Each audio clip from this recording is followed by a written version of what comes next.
Thank you so much, and thank you especially Julia and Pauline for all of the work and bringing me out, and Angela as well. So it's a real honor, and thanks Wayne for being here, for bringing the books too from Fernwood and all that Fernwood does. And so I'm going to talk about the book, but and also the title of tonight's talk, "No One is Disposable," which is has become sort of more, wish I almost renamed the book that, but that was an afterthought, because it was another organization that used that phrase in a talk that I did, but really thinking about and reframing sort of some of our demands and sort of commonalities under that framework on the idea of disposability. So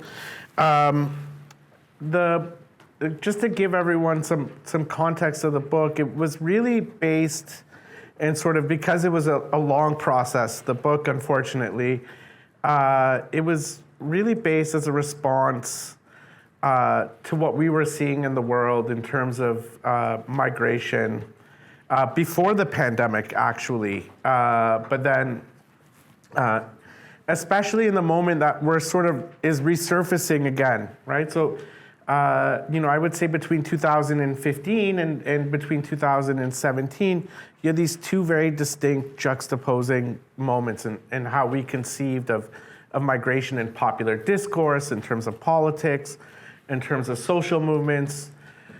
So in 2015 and 14, you had these large mass migrations that were challenging essentially immigration regimes. You had what was called the Solidarity Summer in Europe, mostly refugees from Syria, from Iraq, from Palestine, but not exclusively, also from Afghanistan and Pakistan, who were essentially taking the route from Turkey onwards to Europe. And at this particular moment in the summer of 2015, Angela Merkel declares, then the Chancellor of Germany, yes, we can, right? And we can open the borders. You had a similar discourse here politically. Trudeau, when he said all those who are fleeing war and terror are welcomed here. And Obama as well, in terms of both DACA, but the Dreamers Act, and you had the migration caravans from Central America.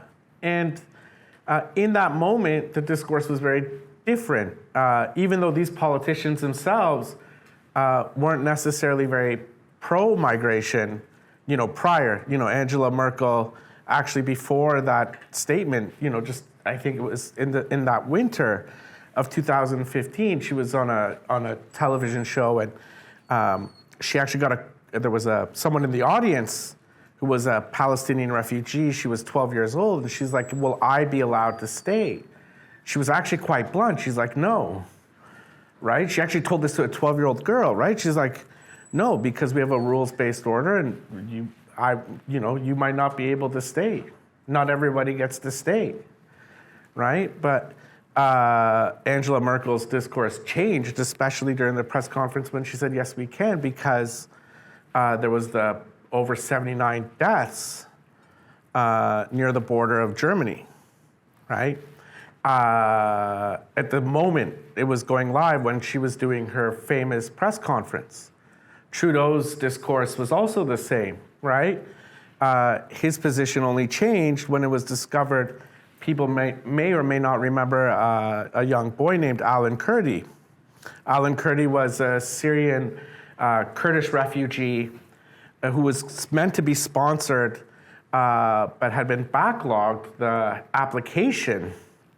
And the picture of his body went viral, right? It was on the shores of Turkey, when there was this young child, whose face was lying on the ground on the shore, and he was meant to come to Canada, but because of our immigration regime, hadn't been able to make it. So his family made the perilous journey through the Mediterranean, right? And it's after that moment, and also the movements on the ground, that made that pressure. And all that to say, there was that moment, but then, directly 2 years after, we had this other discourse, right? You had the rise of political parties like Alternative for Deutschland. You had Brexit just pass. Donald Trump is elected. And now we have this sort of anti-electoral, anti-migrant discourse and sort of rhetoric becoming very mainstream, very popularized. And unfortunately, we're seeing the same thing resurface again with the possible all of the elections to come this year. And at that time, there were parties in the left, there was voices in the left who were saying that we need to rethink about the lost working class, that we've lost our way. We have to think about all of these distraught voters and this voting base of a working class that has shifted to the right. How can we think about open borders, or how can we think about full regularization when we should be thinking about a section of the working class that's been marginalized as a result of decades of neoliberalism. And and to me, the book was a response to say, well, that's actually not the way forward. If we're going to think about class, if we're going to think about migration, if we're going to think about what sort of a radical universal politics is, or how we're going to rebuild our labor movement. And a lot of that came from our own experience at the Immigrant Workers Centre, but more broadly, the migrant justice movement, I would say, in Quebec and in Canada. So I just, I want to show a few pictures, and the essential work, Disposable Workers, the reason because obviously the book had came out after the pandemic. And so a lot of our members were those who were deemed, quote unquote, essential, right? Before they were just invisible and disposable, but now it become all of a sudden essential during the pandemic. So there's a few stories I want to share before getting into sort of the breadth of the book. And I'm just going to quickly go through them because these stories are going to come up again and again in the talk. So this is Mohammed Berry, who's a good friend who became active in the center. He was a refugee claimant from Guinea. He worked at a pizza making factory through a placement agency. He had his toe severed in an accident. So at the same time, without a union, without permanent status, had major work-related issues, and also was facing his deportation. He went on to organize his community of other Ghanaian refugees in Montreal to demand status for them, but also for everyone, and also to fight the exploitation that agency workers actually face. And this is Carmelo, and he had passed away during the pandemic. And Carmelo been active in the center for over a decade. And he was a refugee claimant, a political refugee claimant from Mexico. And he co-founded MOOR, which is Mexicans United for Regularization. He also helped co-found our Temporary Agency Workers Association. He was active in the fight for the $15 minimum wage campaign in 2014, 15, when $15 maybe meant something, now no longer. And was an agency worker in a hotel that was unionized, even though they worked the evening shift. They never had a union. They were never unionized the evening shift. They were all outsourced agency workers. And he was doing that job until he passed away in the summer of 2022. This is Noe. Some people might know Noe here. Noe came from Guatemala, and he worked in a greenhouse, in a tomato greenhouse called Savora, which is a very well-known, large Quebec tomato company. You can't call it a farm. And he came through the temporary foreign worker program, but similar to the SOP, the seasonal agricultural worker program, a special program that's organized by the International Organization of Migration to bring in Guatemalan workers through the temporary foreign worker program. And he was fired after he organized a sit-down strike in 2008, 9, for another member, Rolando from Guatemala, who was deeply injured. His leg was crushed. He had a sit-down strike to demand that an ambulance be called. He was later fired and fought all the way, and he's a permanent resident now and an organizer in what is known as illegal Halifax, but what is now becoming a Migrant Workers Centre. And there's two photos before why these stories are sort of relevant in thinking some of these bigger themes of migration, capitalism, and class. This is, I'm in the middle, but the 5 people there, they're all from Haiti. And they were all activists with our Temporary Agency Workers Association. As you can see, they all worked for Dollarama in their distribution center in Montreal. They all worked through placement agencies. And even though Joel, the second to the right, he had been in Quebec for quite some time, the other 4, Mr. Job, Delicat, Joni, they were all Trump refugees, meaning they'd all walked over from Roxham Road. They came from Haiti through the Mexican border into Canada between 2017 and 2019, when there was over 60,000 asylum seekers coming through Roxham Road to be able to circumvent the Safe Third Country Agreement because they know they wouldn't be able to seek asylum in the United States. And they all found their jobs through placement agencies working at Dollarama. And this is Viviana and Carol. Viviana is also an organizer with our women's committee at the IWC. And Carol is a préposée. She was accepted as a guardian angel. Before that, she actually worked on a farm as a as a temporary foreign worker, and Viviana as a refugee claimant, and had been a full-time organizer at the center since 2014, organizing women migrant workers. So I'll just leave it up, but. So those are the photos, and those photos and those brief stories, and I'll get into them and during different parts of the talk, are really important because often, while all of these people have individual stories, individual trajectories, they all share very structural commonalities, right? Even though they come from very different places, they share very common traits. And they're all precarious. They all had precarious status.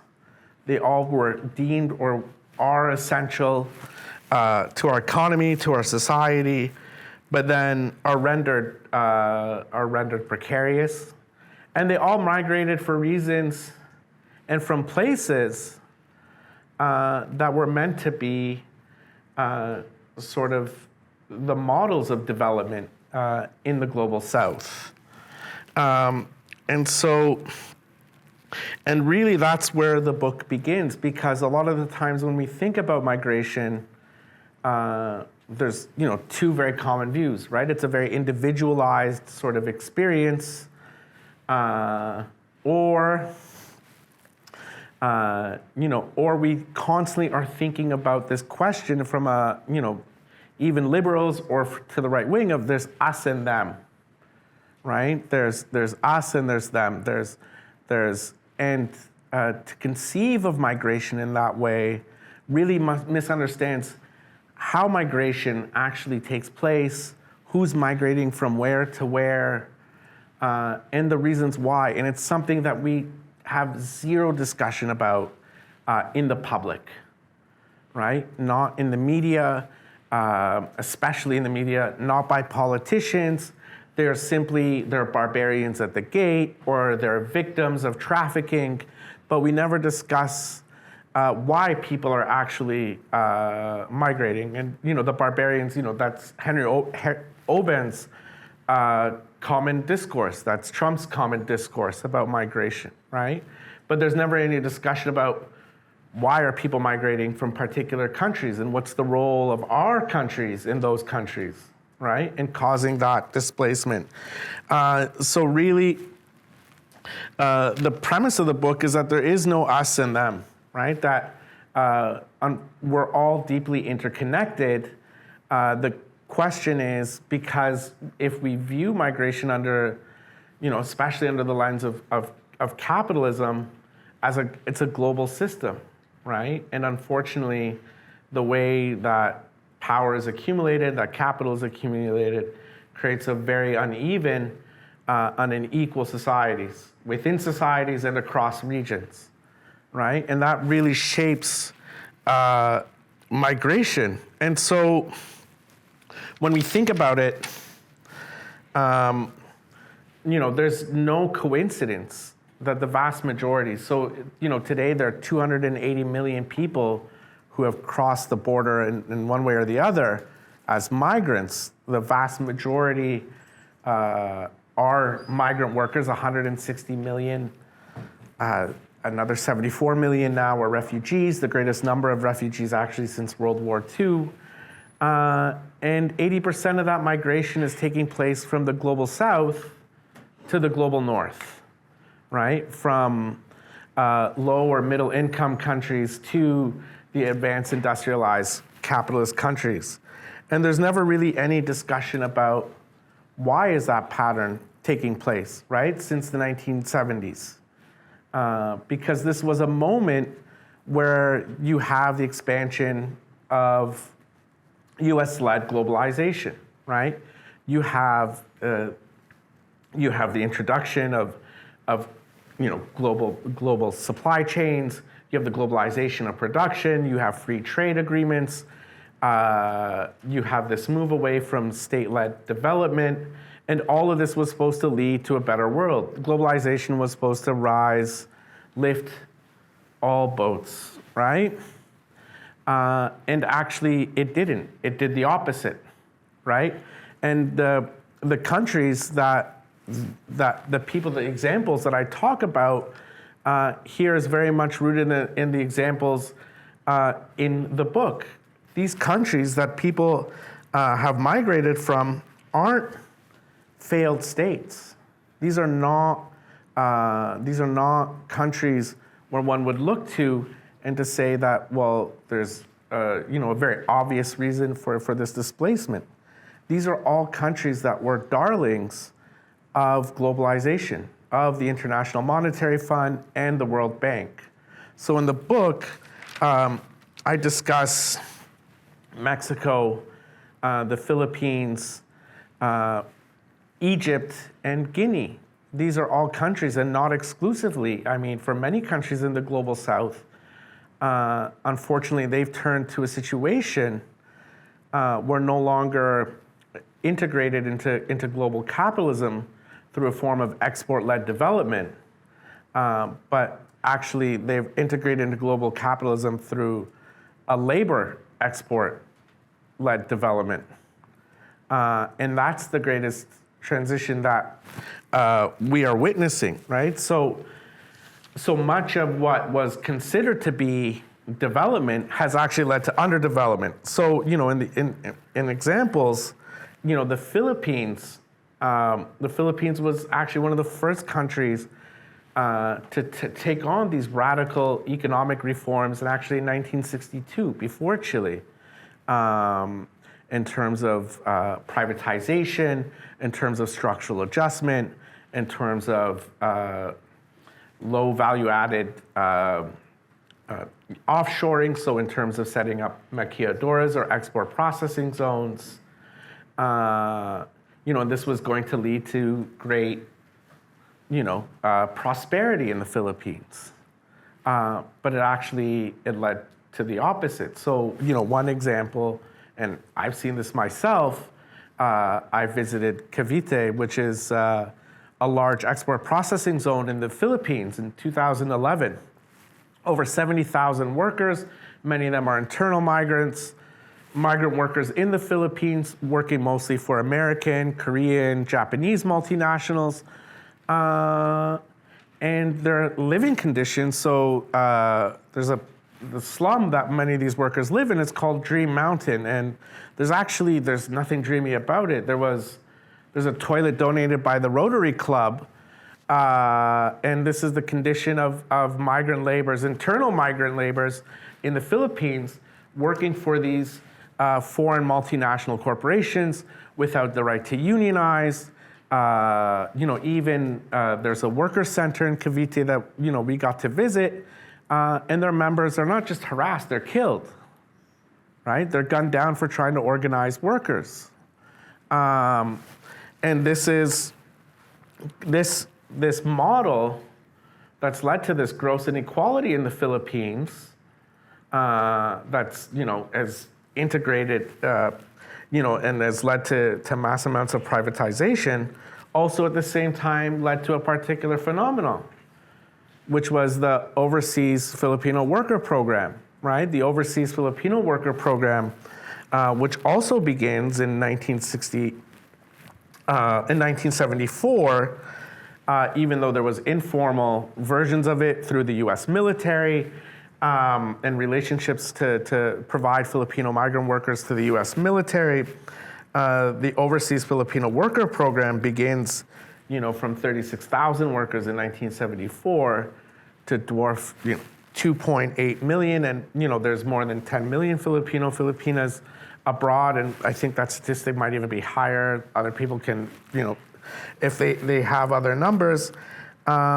And essentially what, Robin Rodriguez has noted that even though there's other countries in the similar economic position and the global economic order, there's something very particular about how the Philippines provides much of the reproductive labor in the globe because it was a state-led policy, right? It was a state-driven policy. The Philippines essentially became a broker state.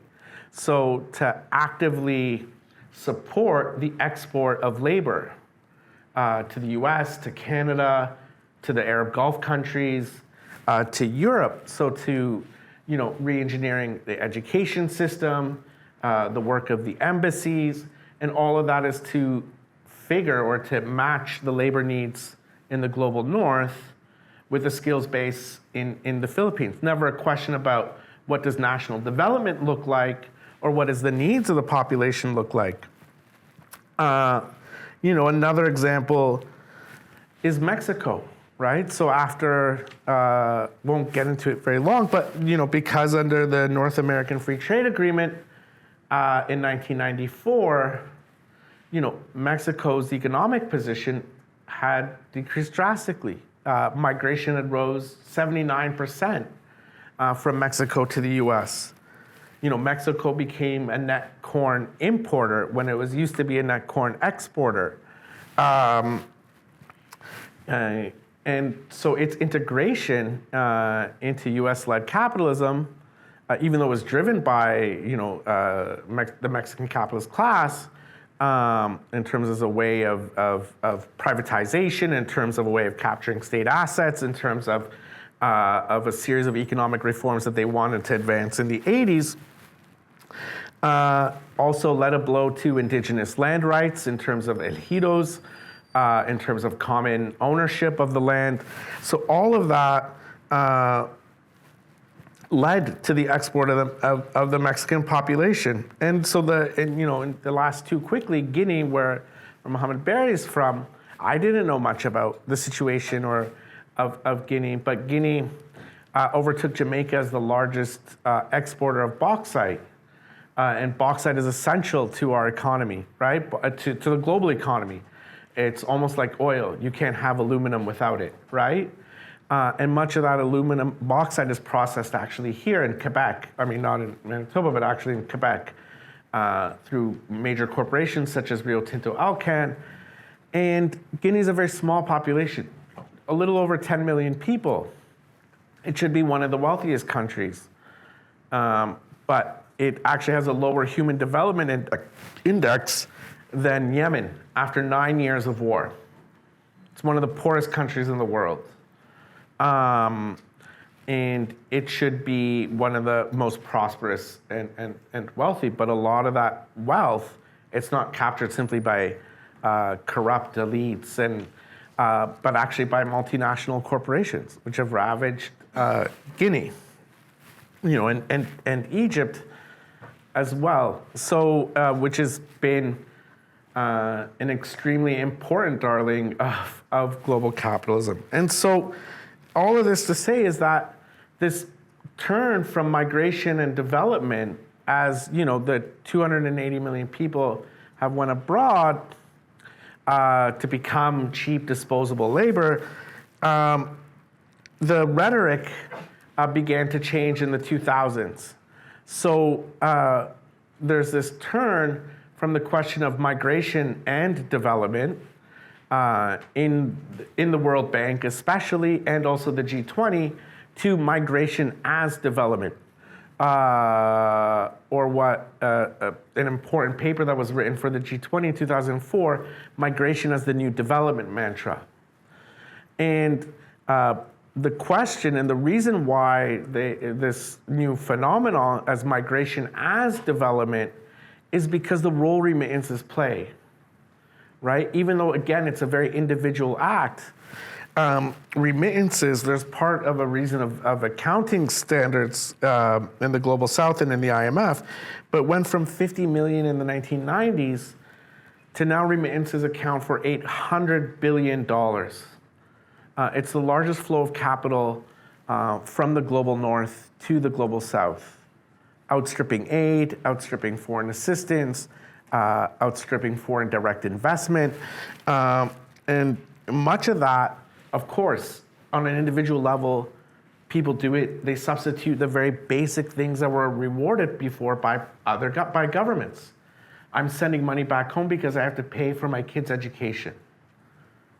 I'm sending money back home because for hospital fees for my family member, right? I'm sending money back home because they just need to eat and to survive, because maybe once upon a time there was a public pension. And that no longer exists. So many of these basic necessities that were covered by public governments were diminished in the 1980s through structural adjustment programs. And now countries have become completely remain dependent for a number of reasons. And so we saw this during Trump. So in 2018, he went to when Trump decided he was going to take away the temporary protected status for refugees from El Salvador, the president of El Salvador went to Qatar directly on a plane and asked, would you take 200,000 El Salvadorian migrants as workers? Because we need that. We need those remittances, right? That's how structural it's become, right? So, in the Philippines, it accounts for 10% of the GDP. In Egypt, it's also the same. In Mexico, it brings in more money than oil exports. And what governments have done, and also the IMF and World Bank has done, where is this money actually going? It's actually just going to pay off the interest on unjust loans to the World Bank and IMF. So of course the World Bank and IMF are very content with this idea of migration as development, because it essentially means that they're going to get repaid, as well as the hedge funds and investment banks on Wall Street and in the city in London, right? Because we're talking about $55 trillion in debt, and much of this debt is actually very unjust, right? So, from Haiti, it stems back from its independence, from the Haitian Revolution, also from Jamaica as well, And much of these debts are to pay off older debts. So this form of debt imperialism has been a massive amount of wealth transfer from the global south to the north. And most of that comes from remittances. So now you have the UN and the World Bank talking about there's now what's called the Global Compact on Migration and Development to produce a program of international of safe and orderly migration, right? Or what they term circular migration. So circular migration is you don't want open borders. You don't want no borders.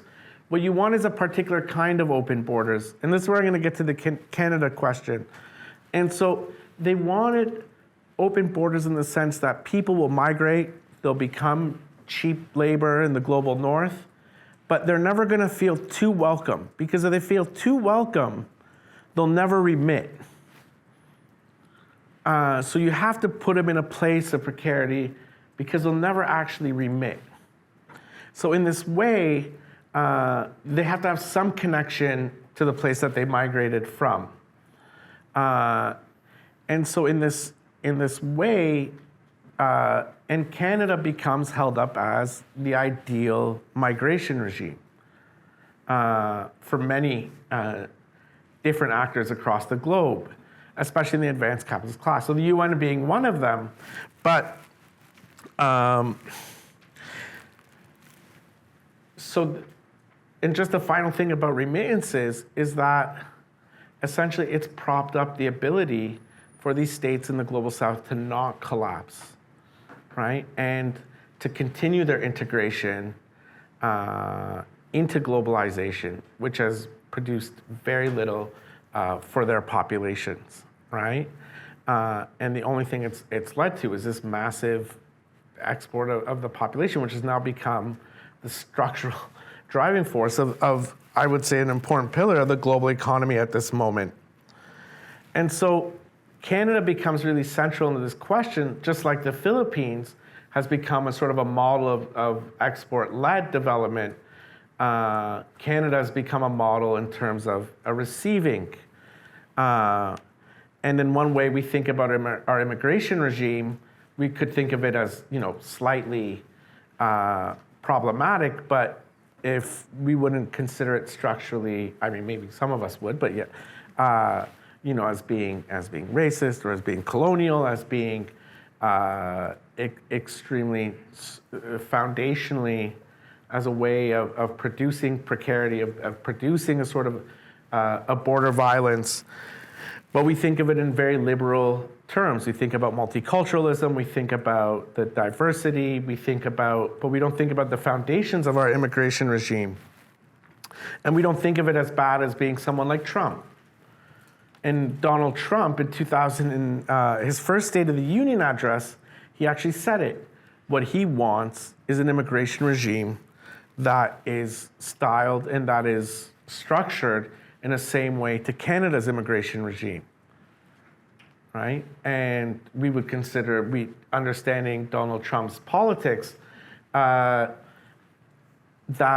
Canada's immigration regime has become a more effective way in terms of managing migration, controlling migration for the needs of capital, right?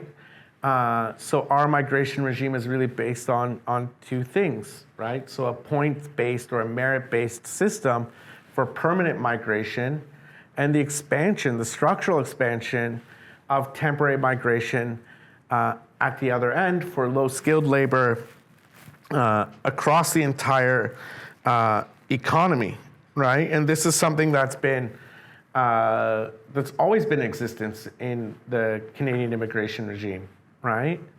This is not new. This is dated back from the very development of the Canadian state. But it takes on a different dimension in terms of especially after 2006.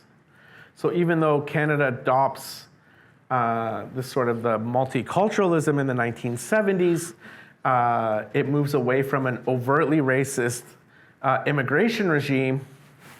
The language of preferred countries and sort of the language of non-immigration from Asiatic countries.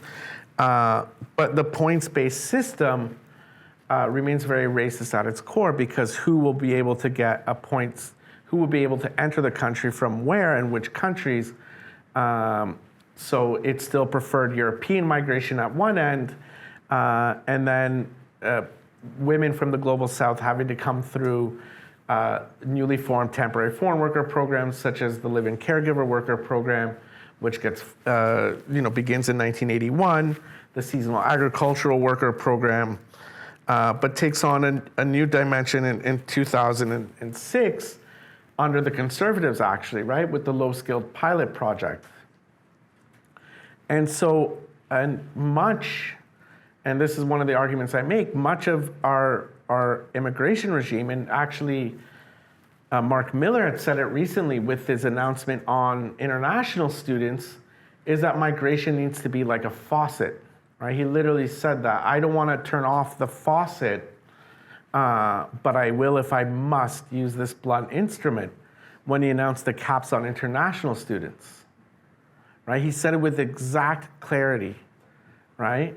That essentially our immigration regime is meant to function like a tap, right? That they feel that they would have full control over the borders, full control over our immigration system of who's able to get in on what terms, right? And this is very much the foundation. So even though in Canada today, we have 2 million people who are with temporary status or precarious, right? 1 million of them being international students. Just last year, there have been admitted over 600,000 temporary foreign workers, and this number doesn't include, the 500,000 to 1 million people without any status who are here undocumented, right? So it's a massive number of people who live with extreme precarity, without access to permanent residency or citizenship. So we have this very structural two-tier system. There's citizenship for a privileged few, and then there's temporary precarious migration for the rest, particularly those coming from the global south. And so of course, this is what the US wants. This is what Europe wants, right? A big problem of it is geography in terms of our political advantage, but it is very difficult to actually to get to Canada. But we see, and this is not a conservative question or a liberal question, there's extreme continuity about our immigration regime, right? Actually, the Liberals have been, to a certain degree, have done the exact same things, if not more, than actually the Conservative Party, right? So under Trudeau, we have the closing of Roxham Road, right? So the inability for refugees to enter through the US through irregular means. So if you come to the US-Canada border, so if you take the only land route as a refugee, and remember, Canada has one of the strictest visitor visa regimes in the world. So it's very difficult to get here. So if you try to get here irregularly, it's virtually impossible.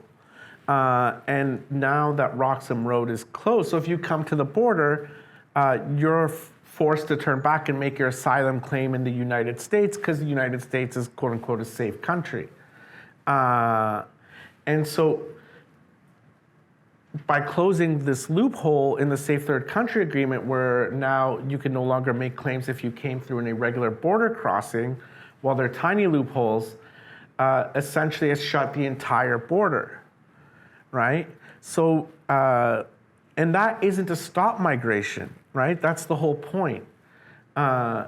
That the sort of diminishing of our refugee system, and it's not just Canada, it's in Europe, it's in the US, is never simply to shut the border completely, but it's on the terms of how people migrate, right? And to be subsumed, and and it's really at the terms and the behest of capital and of corporations, right? Because while they don't want no borders, because that would mean, or they don't want people migrating with equal rights, they want migrant labor, but they want it in a particular fashion, right? Because when people come under the temporary foreign worker program, they come under a closed work permit, right?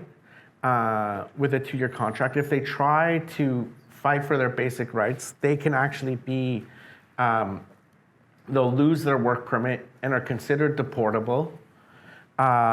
Even those with open work permits like international students, there's limits of when you can work full-time, there are limits of when you can work part-time. The closed work permit system is almost like a state-led model of indentured labor, right? One of our first cases, I mean, maybe Lisa will want to talk about her friend who's in the back, she played a really great hand in supporting. One of our first cases was of a temporary foreign worker was a cook from Bangladesh named Valentine, and he was hyper-exploited by his employer. And then when he tried to stand up for his basic rights, was facing deportation, and we had to intervene to stop his deportation. The same thing with Noe.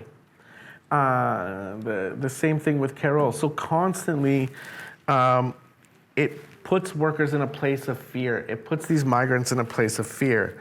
And so that's very much the function, and it becomes a tap when necessary. So if we look at the international students, what's happened, right? Now we can say we're going to drop the amount of international students by 35%, right? We have too much labor, and now we need, hello? Microphone died? I'll keep going. This is exactly the model, and it's gone beyond the seasonal agricultural worker program, right? So the temporary foreign worker program now essentially functions to all sectors of the economy. So in terms of the temporary foreign worker program, so people now under the temporary foreign worker program work in hotels, they work in industrial bakeries, they work in the fishing industry, they work in food processing, they work in services, and now can make up 30% of a particular workplace under the low-skilled pilot project. While there's going to be changes, all of these workers come on these 2-year closed work permits. And out west, a lot of these temporary foreign workers have become undocumented after the caps were introduced in terms of the limits by the conservatives under Harper. And because they're afraid to go back or unable to go back to their homes because the necessity to remain to support their families have forced people to live without status and in the shadows. So a lot of this labor, this precarious migrant labor has become essential to our economy. It's not marginal. It's not on the side. So in the book, I talk about 4 key sort of industries, if you want to think about that way, and also make us reimagine sort of our rebuilding the left, rebuilding the labor movement, politics in our current moment. So in the book, I talk about our food systems, right? The very relevant discussion that we're having now in terms of inflation, in terms of how do we deal with the question of inflation, how do we deal with the question of the cost of living. And a lot of that is, it's not because of labor, it's because of the monopoly position of 3 companies in this country that have a monopoly over that food distribution, and have actually throughout the years have, through that position, have been able to sort of control these internal supply chains. So they've been able to insource the same structure of outsourcing into our economy, right? And so you have greater concentration in our food supply chains, you have the lowering of labor conditions, in order to lower the prices, to speed up these supply chains, so from farm to literally to the grocery store. And all of that has produced a great amount of wealth at one end and a great amount of misery on the other end. Literally, don't want to take a line from Marx, but this is what it does. So going back to Noe, who was working in Savora, is a perfect example. I talk about it in the book. So Savora, the owner of Savora, is considered the tomato king. And it's a concentration of the greenhouse industry. And it made over their revenues are $250 million a year in tomatoes. And all of those tomatoes are sold through Metro. And so one of the three large grocers in this country. But when Metro decides to subcontract to you as a company, they dictate the prices, the type of tomatoes, they dictate the terms of which you're going to sell the tomatoes to them. And so even though it presents a great opportunity for a company like Savora, this means expanding the temporary foreign workforce. It means lengthening the workday. It means degradation of the work conditions. And you see that across the agricultural industry. You see that in meat processing. We worked with a group of women who worked at another major agricultural producer, Fresbeck, which mostly deals with strawberries in Quebec. And they sell across Canada. And, when a company like Fresbeck sells to Loblaws, they sell the strawberries $1 a pint. They turn around and they sell that for $4. So what does that mean for labor inside Fresbeck, right? It means Guatemalan and Mexican women working 16 hours a day, 6 or 7 days a week, on their knees, of course, without a union. And when you tried to help to organize them, Viviana had gone out, and they were literally driven off the property by a van, and they had to help a worker flee, right? That language of fleeing, of escaping their employers. And so you see that really across the entire the food industry, in chicken catching, in industrial bakeries. There was an industrial bakery in Toronto where there was a grave accident, and Workers Action Centre was involved with, where a Filipino worker who was a temp agency worker had died on the job. He worked through a placement agency, but had been the 5th death at that company of agency workers, of temporary placement agency workers, right? And unfortunately, how do we think about this monopoly in terms of our food distribution system when much of that labor is unorganized, when much of that labor is unable to fight for their basic rights? But how do you demand and how do you organize? This is a really critical question. Another part of the book I talk about, which is logistics. And so Amazon, more specifically, right? Amazon is very much another, if you want to think about racial capitalism, you can really just think about Amazon as being this perfect model, right? 1.4 million workers, second largest employer on earth, private employer on earth after Walmart. The vast majority are non-unionized, highly racialized, and we're talking about the richest man on earth.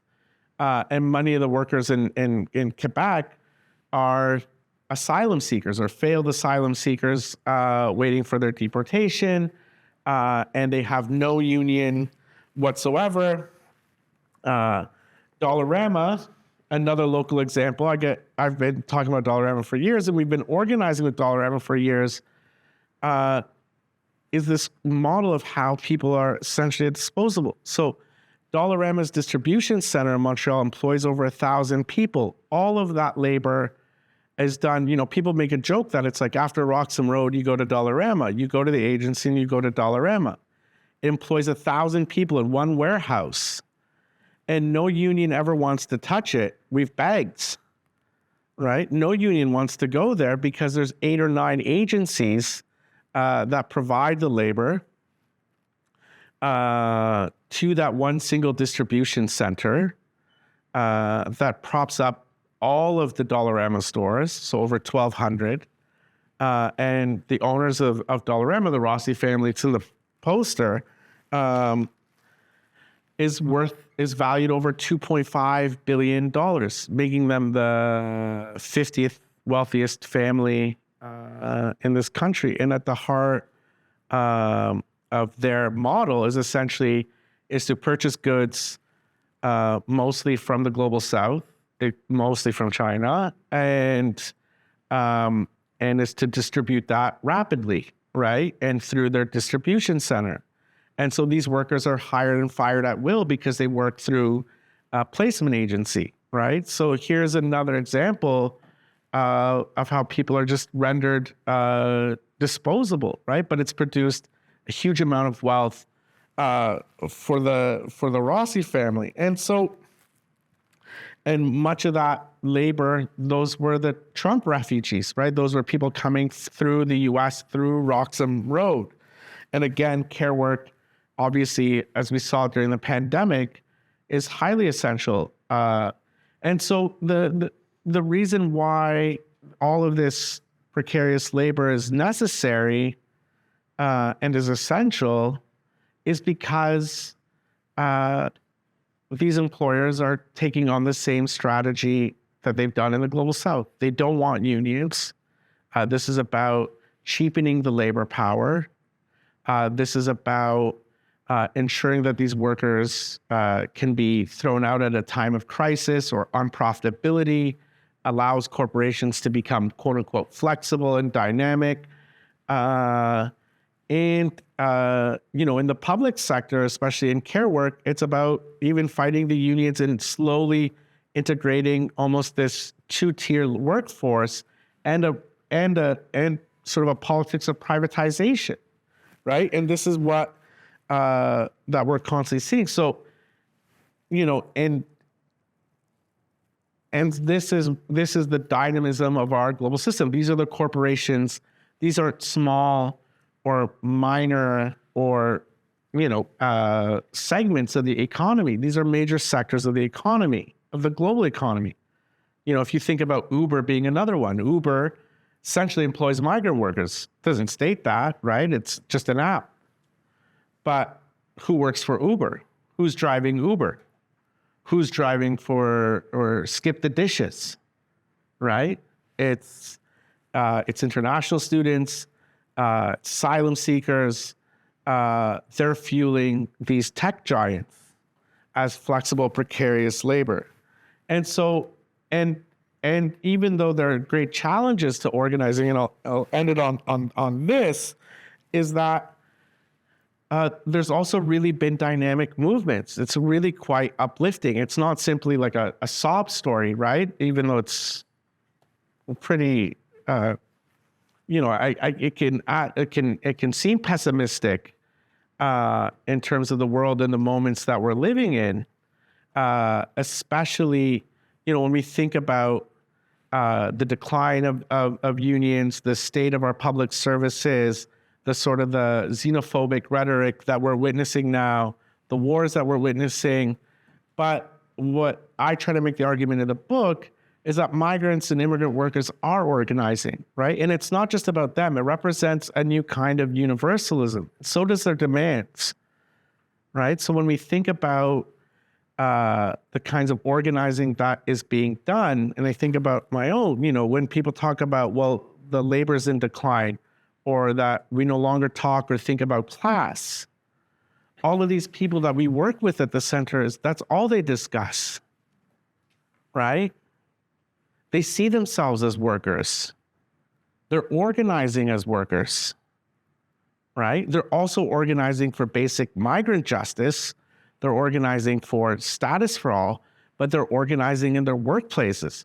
They're organizing against forms of precarious work, such as placement agencies, or gig work, right? And they're doing so in several different ways. This is a moment of great, I'd say a long period of experimentation, but whether it be worker-centered models, which have been highly critiqued, But, I'm still at the Immigrant Workers Centre now for 2 decades.